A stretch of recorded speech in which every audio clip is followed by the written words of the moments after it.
தன்னோட மானம் போனாலும் பரவாயில்ல, அவங்கதான் வேணும்னு அவ போலீஸோட முடிக்கிறா. அதையே நீங்க யாரும் புரிஞ்சுக்க மாட்டேங்கிறீங்க.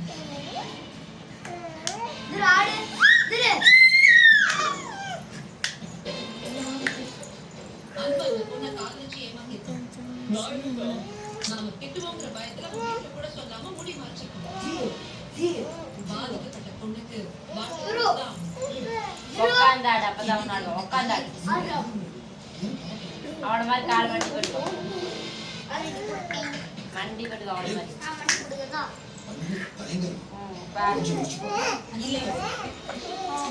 என் தம்பி யாரையும் அது எங்க குடும்பத்துக்கு நீ ஆடு. அவசரப்பட்டு எந்த முடிவு எடுத்துறாது.